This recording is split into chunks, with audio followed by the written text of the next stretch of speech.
China के शहर Beijing में समर ओलंपिक्स की तैयारियां जोरों शोरों से चल रही थीं। पिछले कई सालों की कोशिशों के बाद आखिरकार इस बार चाइना को समर ओलंपिक्स 2008 होस्ट करने का पहली बार मौका दिया गया था। इसी वजह से चाइना इस इंटरनेशनल इवेंट को हर सूरत में बगैर रुकावटों के अंजाम तक पहुंचाना चाहता था, जिसके लिए $40 बिलियन यानी तकरीबन 3000 अरब रुपए खर्च करके न सिर्फ न्यू स्टेडियम्स बनवाए गए बल्कि दुनिया में अच्छा इंप्रेशन देने के लिए बीजिंग एयरपोर्ट को रेनोवेट भी किया और लोकल ट्रांसपोर्ट में हजारों नई बसेस भी ऐड की गईं। लाइट्स, जनरेटर्स, सिक्योरिटी, ट्रांसपोर्ट सब चीजें रेडी थीं, लेकिन फिर भी कुछ न कुछ गड़बड़ लग रही थी। ओलंपिक्स की ओपनिंग सेरेमनी में अब सिर्फ 2 दिन रह चुके थे। दुनिया भर की टीम्स बीजिंग पहुंच चुकी थीं, टिकट्स भी बुक हो चुकी थीं और पूरी दुनिया इस इवेंट का शिद्दत से इंतजार कर रही थी कि चाइनीज गवर्नमेंट को एक ऐसी खबर मिली जिसने उनके पैरों तले जमीन ही निकाल दी।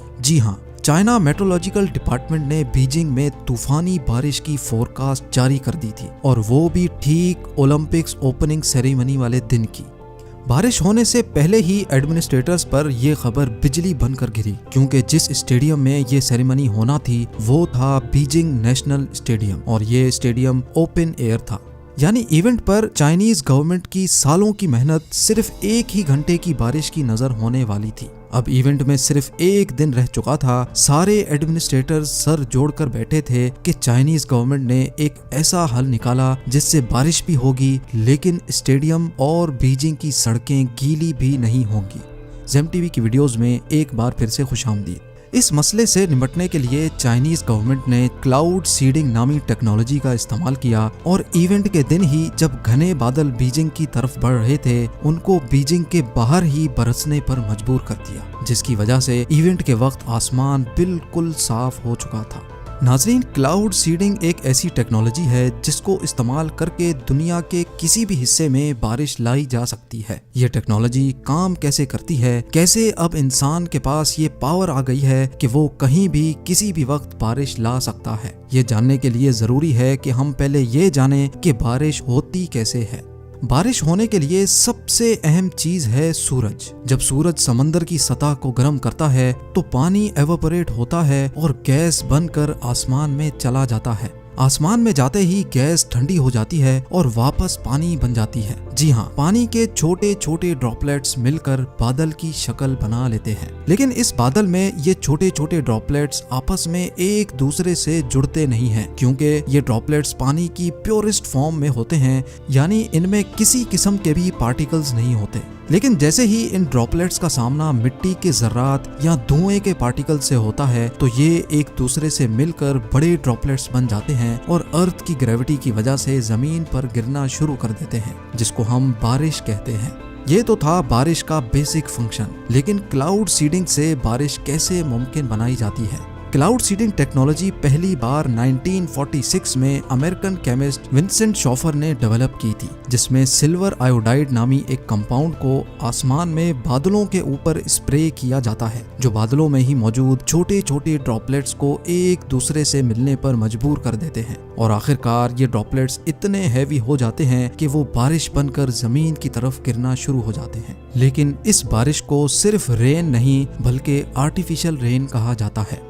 1967 में यूएस और वियतनाम की वॉर के दौरान अमेरिका ने वियतनाम को क्लाउड सीडिंग के जरिए शिकस्त दी थी। लेकिन सवाल ये है कि आखिर कैसे अमेरिका ने इस टेक्नोलॉजी के जरिए वियतनाम की आर्मी को कमजोर कर दिया था। नाजरीन, हुआ कुछ यूं था कि 5 साल चलने वाली इस जंग के दौरान हर साल मॉनसून के सीजन में अमेरिका अपने C-130 हरक्यूलिस इस्तेमाल करके वियतनाम के बॉर्डर पर बादलों के ऊपर चुपके क्लाउड सीडिंग करता था। इस क्लाउड सीडिंग की वजह से हर साल वियतनाम में मॉनसून का सीजन एक्सटेंड हो जाता था, जिसकी वजह से खौफनाक सैलाब आते थे जो रोड्स तोड़ देते, और पहाड़ी इलाकों में बेइंतहा बारिश की वजह से वहां लैंड स्लाइडिंग हो जाती थी। रोड्स बंद होने की वजह से वियतनाम की आर्मी की सप्लाईज डिस्टर्ब हो जाती थी और वो हर गुजरते साल कमजोर होते गए। इस ऑपरेशन को अमेरिका ने ऑपरेशन पोपाई का नाम दिया था। लेकिन क्लाउड सीडिंग का जो इस्तेमाल दुबई कर रहा है वो वाकई हैरानकुन है।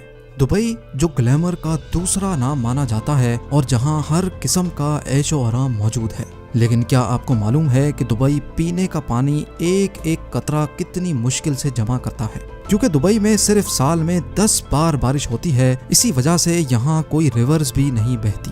पानी तो दुबई के पास बेशुमार है, लेकिन ये है सॉल्टी वाटर जो किसी भी सूरत में पीने के काबिल नहीं है। अगर ये सॉल्टी वाटर पिया जाए तो ये इंसान को एक ही झटके में मार भी सकता है।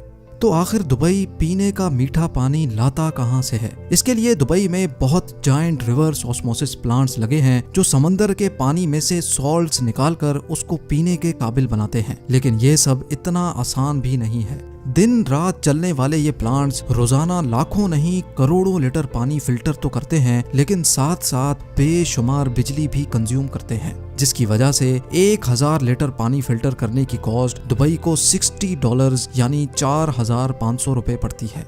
इस खर्चे से बचने के लिए दुबई पीने का पानी भी क्लाउड सीडिंग के जरिए इकट्ठा करता है। जी हाँ, दुबई में हजर के पहाड़ों में एक डैम बनाया गया है जिसके ऊपर आसमान में दुबई गवर्नमेंट क्लाउड सीडिंग करती है। जब बारिश होती है तो बारिश का कतरा कतरा पहाड़ों से स्लाइड करता हुआ समंदर में जाने के बजाय इस डैम में इकट्ठा हो जाता है, जो ना सिर्फ पीने के काम आता है बल्कि दुबई इस पानी से बिजली भी प्रोड्यूस करता है। जहां फिल्टर प्लांट में 1000 लीटर फिल्टर करने का खर्चा 4500 रुपए आता था, वहीं क्लाउड सीडिंग से ये काम सिर्फ 75 रुपए में हो जाता है। उम्मीद है जेम टीवी की ये इंफॉर्मेशनल वीडियो भी आप भरपूर लाइक और शेयर करेंगे। आप लोगों के प्यार भरे कमेंट्स का बेहद शुक्रिया। मिलते हैं अगली शानदार वीडियो में।